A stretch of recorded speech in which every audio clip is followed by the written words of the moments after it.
Hi, Jeremy Cordeaux in the Court of Public Opinion. I'm just on air here to let you know that we'll be live streaming the Court of Public Opinion every Friday between 9 o'clock and 12 on jeremycordeaux.com. Please join us. We'd love to have you.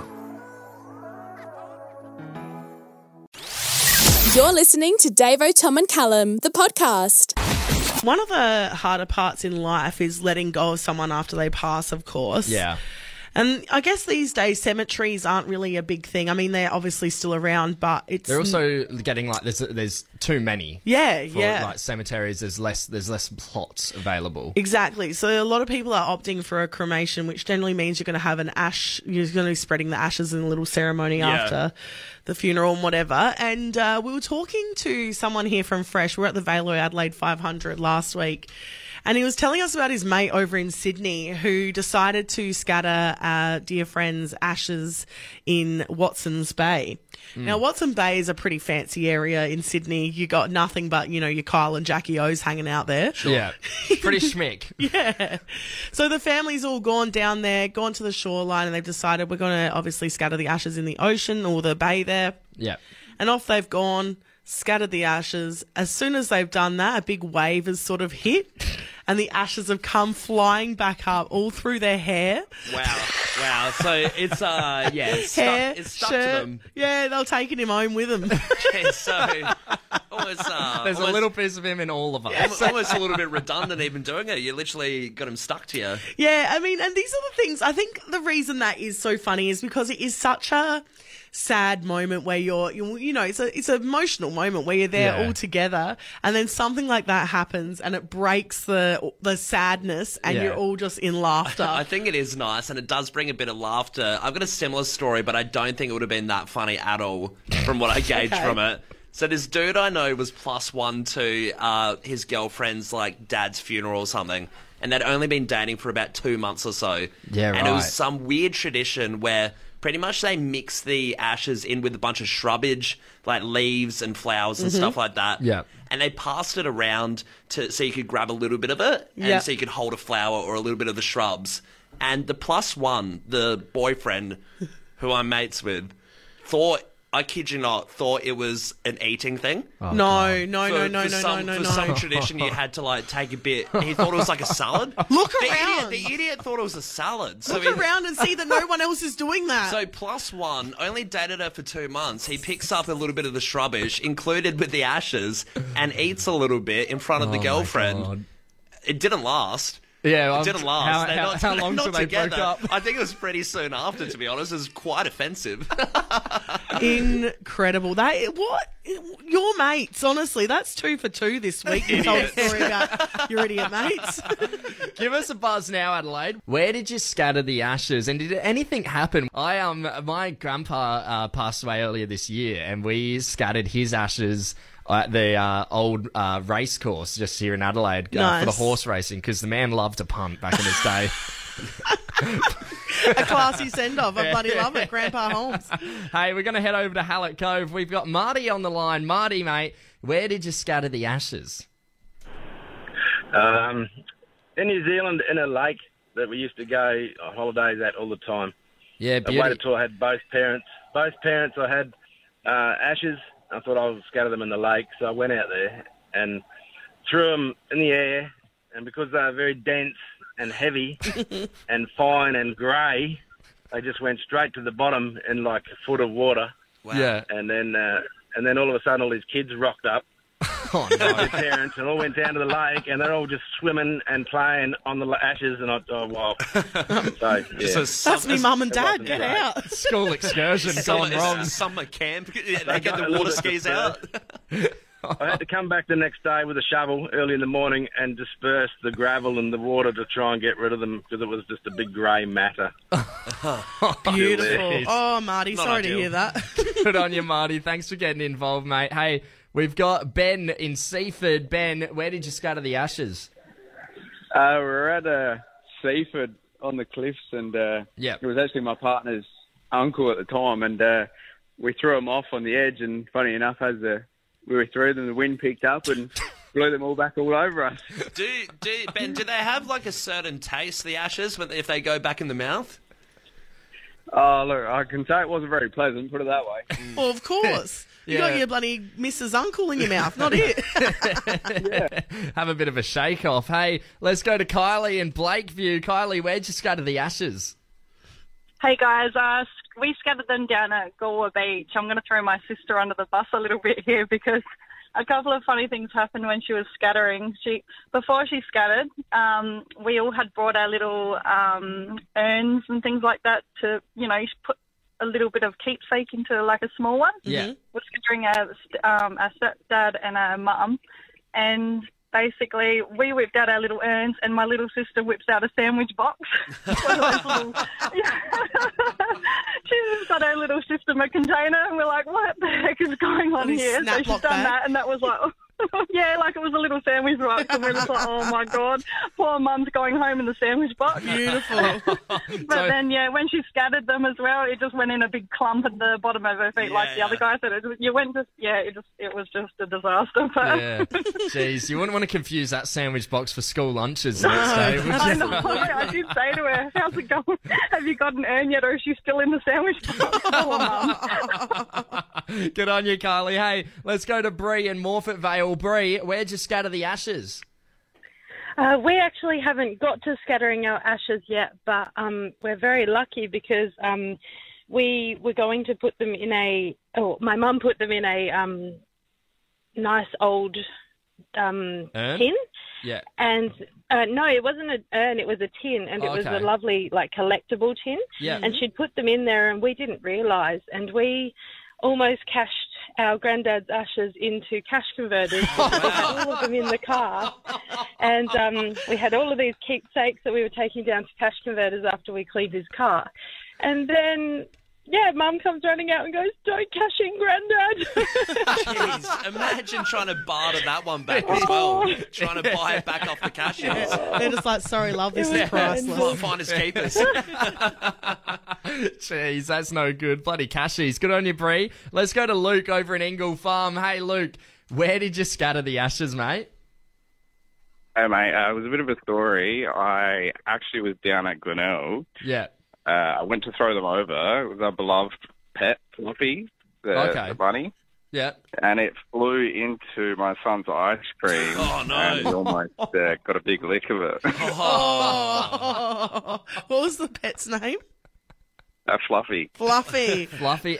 Do they cremate pets at vets, or was it a homemade job? Oh my God. What? Well, I don't know. I've never heard of pets cremating animals. Is that a thing? No, it was... Yeah, no, it was a thing, yeah. Yeah. Chuck it in there. Chuck it in the home oven. First rule of the Davo, Tom and Callum podcast is you don't talk about the Davo, Tom and Callum podcast. The second rule of the Davo, Tom and Callum podcast is you don't talk about the Davo, Tom and Callum podcast. You know how people and their pets can sometimes start to look like each other? Yeah, Yeah. You know, I mean, you've got a pug named Bentley who's he doesn't look like me. He's obese. That's offensive. So just be aware that could be down the track for you, Tom. I don't know who he looks like. Long lost uncle. 5 years on the McDonald's, and maybe you and Bentley will have a few similarities. You know, I actually had Macca's the other night with Bentley, and I had to lock him. Bentley? No. Well, he's a bad influence on you, Tom. I gave him a bite of my cheeseburger, and I locked him outside of my room, and he cried for about an hour. So it wasn't a Lady in the Tramp situation with the spaghetti. He came so close to glory with that cheeseburger, and you absolutely shut him out. He got a bit. Well, you know, like our boss Sophie, she looks exactly like her poodle Archibald. Yeah. Like same eyes. Yeah, it's the same eyes, the crazy eyes. Good morning, Sophie. Well, have you ever heard about pets sounding like their owners? No. Well, an Italian husky by the name of Aaron. I think that's hilarious. Oh, it's always one of those when they had the human names, isn't it? Yeah. Not even Italian, just Aaron. Yeah. Well, he's picked up on some of his owner's Italian accent, and there's this video that's gone viral, and it's basically Aaron's Italian owner chatting to him when he replies, well, what only can be described as an Italian accent? It's me, Mario. No, that is definitely not the dog, Is that Aaron. the dog? Jeez, he's even getting pretty well versed in English. No. I believe we've got another grab there. Rispondi a questi gatti. Bravo, ma che vuoi? Diglielo. Ah, che sono cattivi. I can only imagine they're arguing about his portion size of the spaghetti meatballs. Yeah. But you know what, though? I thought it was going to be really stupid, but that kind of, he does have those inflections in there. Yeah. But how does the dog do the hand signals with paws, you know? You're listening to Davo, Tom and Callum, the podcast. Yesterday, my phone got repaired. I sent it to the repairers and it's all good. But for a while there, it was a bit damaged and, the screen was cracked. The back of it was cracked. There was the SD card showing. It was one of those real brutal mishaps to it. Yeah, you might have heard one of our replays this morning from yesterday. You accidentally sent a terrible, disgusting meme to an ex-freshie who's now a podcast host of A Beautiful Nightmare. And a respectable mother. Yeah. That definitely doesn't want to be subjected to filthy memes from a 24-year-old. Look, Chanel, she is a respectable mother, but she's loose as, so you're lucky. You're lucky it wasn't someone else. I think she thought it was quite funny, to be fair. But, so my phone was broken for a while there, and I was chatting to one of the girls here at Fresh, one of the newsreaders, Danny, and she was telling me about how she's also broken her phone, and she was having a look at mine, and she's thinking, oh, yeah, this is how much it would cost to repair, because she had to do hers. She's giving you a quote. Yeah, an indirect quote Side from a hustle. non-phone repairer. I got a guy. Yeah, she's got a trench coat with a bunch of iPhones down the middle. She's getting commission from one of those places in the middle of the shopping mall. Yeah. But pretty much she was telling me, oh, I've also broken my phone and this is how much I had to repair it for. And I asked her, I was like, how did you break yours? And she said it was water damage. So it wasn't really a cracking or anything. Yeah, the old rice trick. But she thought, hey, I'm going to get it repaired for all the water damage. And I said, how did you actually get it, wet and all that? And she said, I was in holiday in Vanuatu or something. Mm-hmm. And she said, I was taking photos of the turtles and then I got my phone wet. And I was like, oh, geez, was it really slippery? Did you, drop it in or did it splash? Yeah. And she's like, no, I put my phone under the water and took photos of the turtles. So she's literally submerged her phone. She's thought, what was she thinking? These turtles look great. I need to put my phone underneath the water. She slaps it underneath the water, starts taking the photos. Not even over the top. I mean, Danny is a smart girl, but what the hell was she thinking? That's so stupid. It's crazy, isn't it? It was bizarre. I get these phones nowadays, they're pretty water resistant, they can put up with a lot, but I feel like if you're submerging it into salt water, one thing, I feel like that's taking the piss a little bit. I do like her optimism as well, though, because I said, what did the phone immediately break? And she's like, yeah, but I still got the video of the turtle. It went to the cloud. It went to the cloud pretty immediately, actually. It went viral and it was all worth it. The cloud still works when it's underwater, so she got her turtle video, but the phone broke. What are some of the dumber ways you broke your phone? Or do you know someone who broke their phone in a stupid way? Boys, I have a really stupid story. So back in many years ago, I did the City to Bay and I decided to run it because of inspiration, obviously. Absolutely. And I didn't have anywhere to put my phone. There was no leggings with the pockets in the side of them. So I decided to slip it into my bra. Yeah. Obviously jogging 12 kilometres. I'm promiscuous. A sweaty girl. And I waterboarded my phone. Wow. Oh, right. From my sweaty boobs. It didn't it didn't slip out or anything. No. So literally the sweat. Drowned. The sweat of just being in the bra there. Yeah. How do you explain that to the phone repairer? I tried to put it in a thing of rice and it never came back. It was done. Somebody's texted in saying, yes, every time I go to a Fresh event, I drop my phone or spill a drink on someone else's phone. Sorry, Davo. I was wondering why my phone didn't work after that last one. A big glitchy. Someone said, my boyfriend broke my brand new iPhone 5. I put it on the bedside table that had a portable aircon resting on the top. He put a wet TV over the AC to dry and it dripped all over my phone and it broke and I had to use an Android. Sorry for your loss. Yeah, sorry you had to use an Android for a bit there. This one here says, I was once standing at the toilet having a wee. The phone slipped out of my hand straight into the bowl. Not only was it broken, but I needed to clean it. See, I don't get this, people that'll, stand up, have a wee, and be on their phone at the same time. It's risky behaviour. It's so risky. And you've only got one hand free, for goodness sakes, just concentrate on what you're doing. Hey, we're going to head over to the phone lines. We've got Ryan from Salisbury on the line. Ryan, can you talk us through how you broke your phone? Because it's absolutely insane. Yeah, it was a couple of weeks ago and I was at the work site, which is a site toilet. Yeah. And as I was standing up after I'd finished off pulling up my pants, I felt my phone slip out. And it's like a little metal latch there, and I just watched it go straight down. And I got a metal rod, had a look inside there, and it was just a cesspool. I'm like, no, not getting that. Jeez. Yeah, okay. And I also can see in your text that there was a bit more of an issue with it because you had a crypto wallet on there. Yeah, so, literally yesterday I was about to go back. I had a rubber glove and a bag to go and fish it out, and I thought maybe I'll try and get it working so I can get access to the wallet. But yeah, unfortunately, I looked up on the internet. It says it's probably pretty rooted. Does anyone does anyone else on the job site know about the incident, or have you kept a hush? Yeah, the supervisor there knows about it. Also, can I just... Ryan, I can see here in your text as well, you said, I tell my missus all the time, it will be a dream of mine to get a picture with you three. Baby, that's we're in the business of making dreams come true. Pop by the Fresh office anytime, Ryan. 3 Cinema Place. That sounds great. You need your phone first. Do that. Good on dream. Good on you, Ryan. I'll bring that with you to have a look. Thanks for getting involved, mate. Hey, we've got Russell from Trot Park on the line. Russell, mate, how'd you break your phone? How you doing? Yeah, good. Yeah, so about 15 years ago, I was upselling building cleaners and windows. I got a phone call from one of the bosses. Like, it was for the person next to me. Yeah. Passed it over to them. They had their chat. Grabbed it back, went to put it in my pocket. Missed my pocket. Fell 18 stories. Oh, my God. 18 stories? Yeah. How'd it go? Smashed into the exclusion zone. Bits of it flew off. Some went onto the road. I was like, "Oh, that's wrecked." Yeah.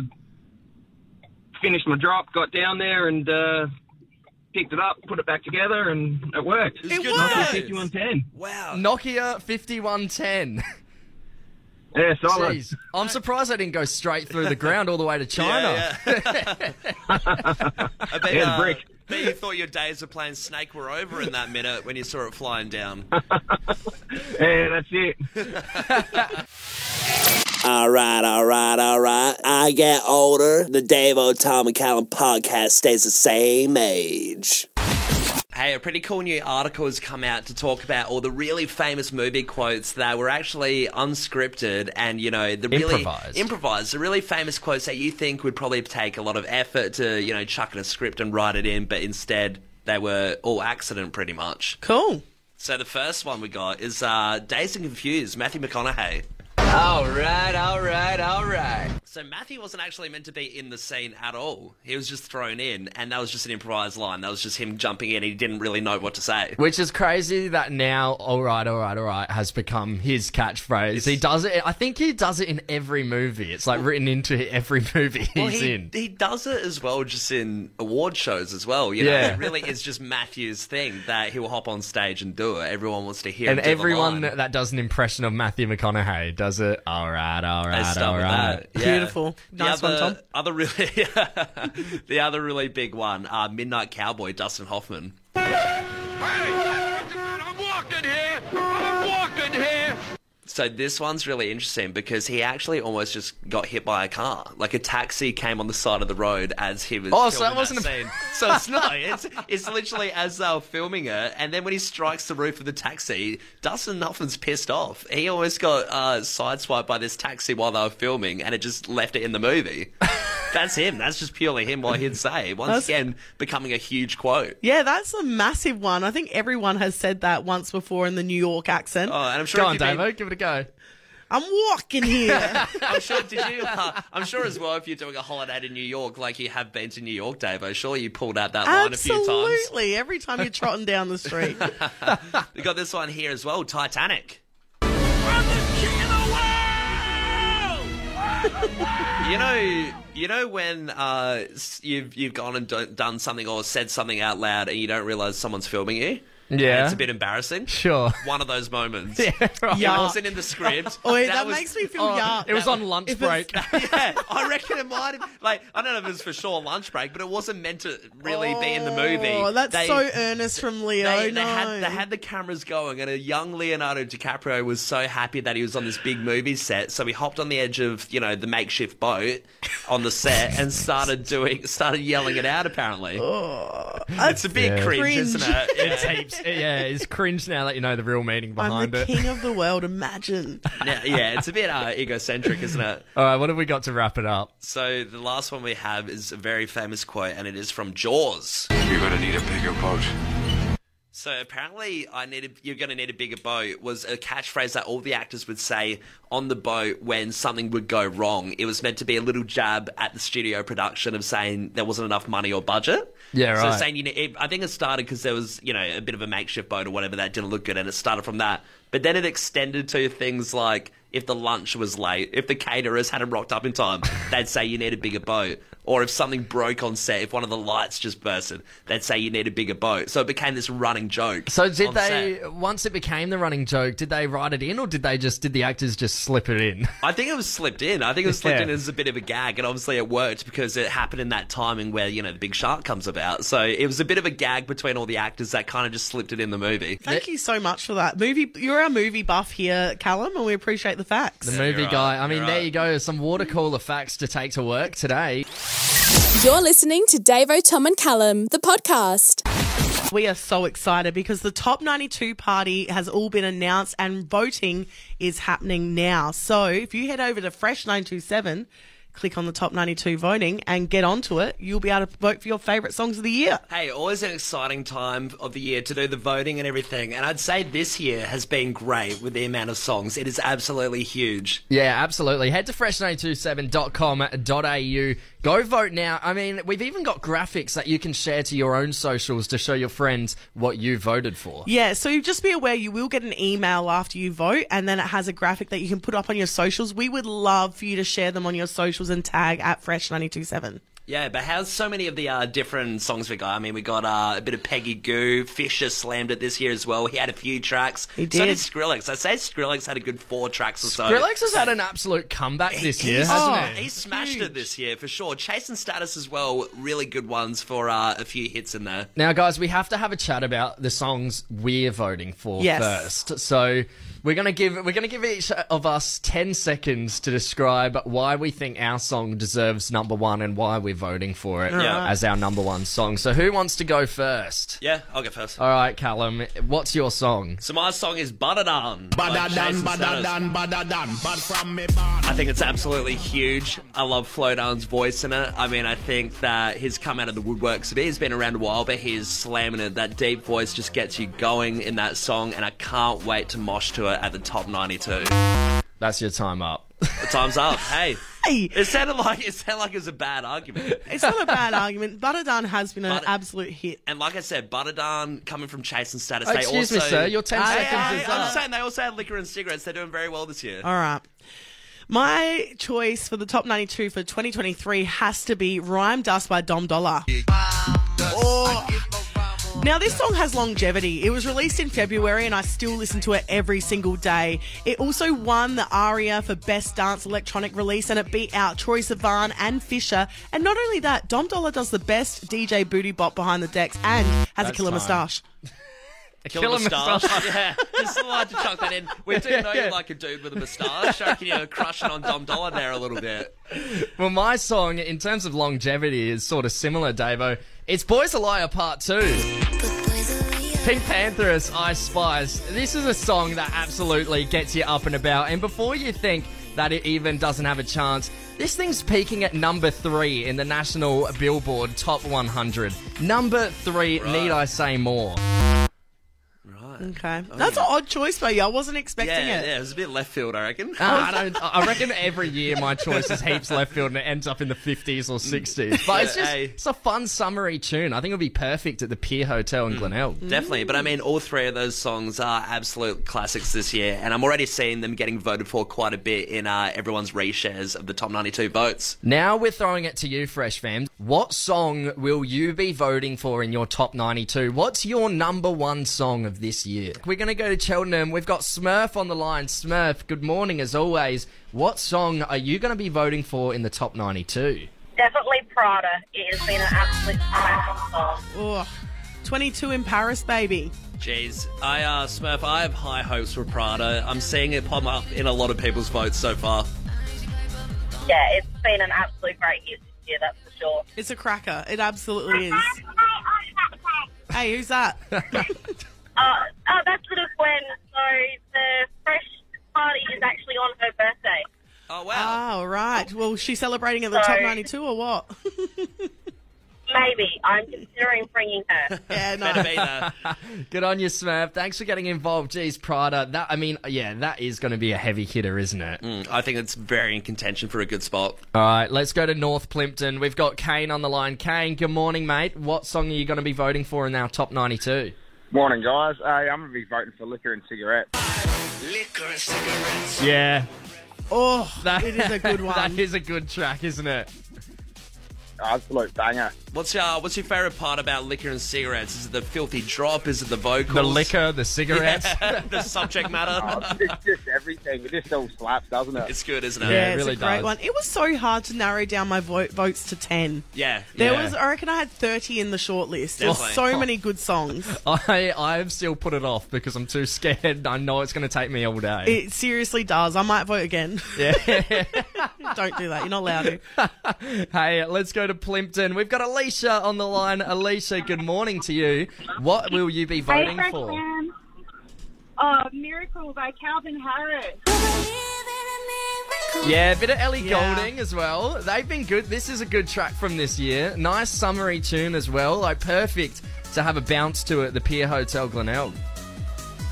Oh, you can't beat it. It sounds like an old school banger. It does. Definitely. They don't make them like they used to, that's for sure. Yeah, it definitely does have that wine-backy sort of sound. It's a cracking track. Yeah, it's a good... Oh, geez. There's been plenty of good song choices already. I mean, this is making my vote go even harder. Let's go to Brett over in Port Adelaide. Hey, Brett, good morning, mate. How are you? I'm good, gang, yourselves? Yeah, very good. Very good. Now, Brett, who will you be voting for in the top 92?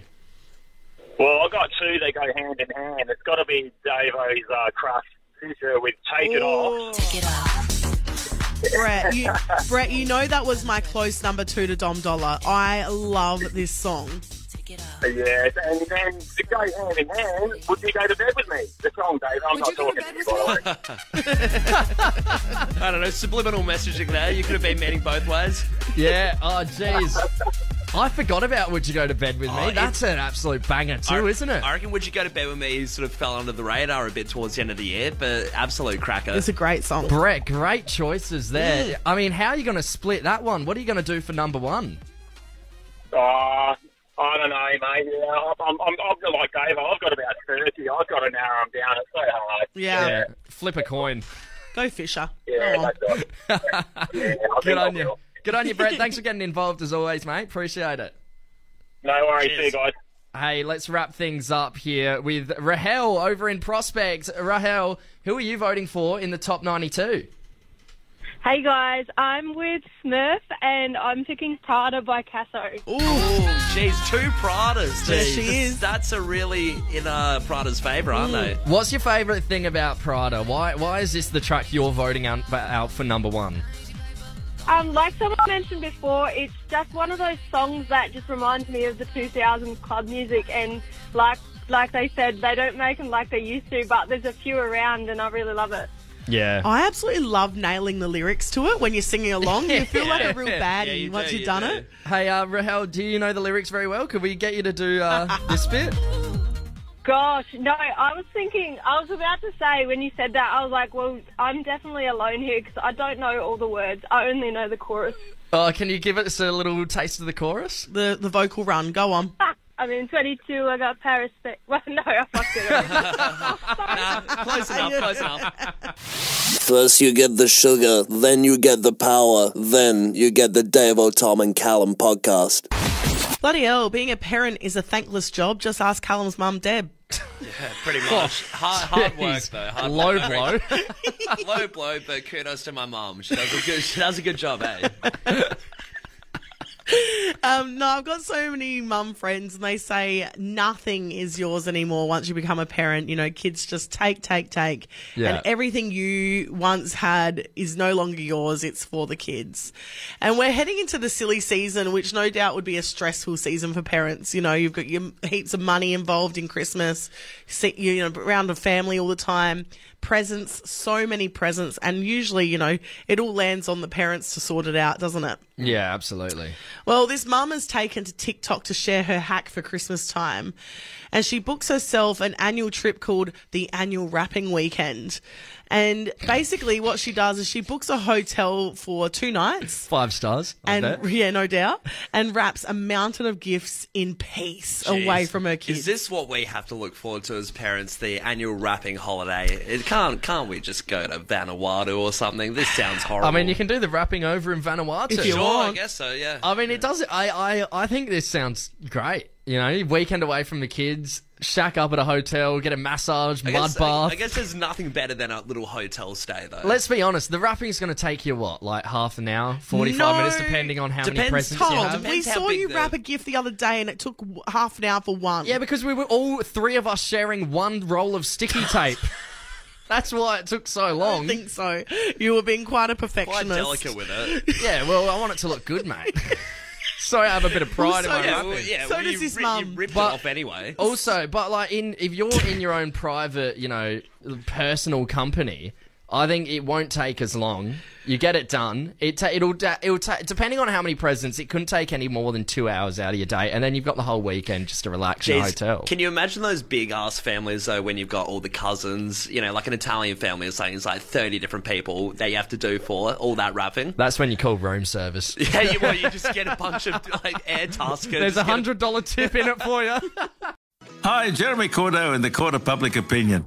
I'm just on air here to let you know that we'll be live streaming the Court of Public Opinion every Friday between 9 o'clock and 12 on jeremycordeaux.com. Please join us. We'd love to have you.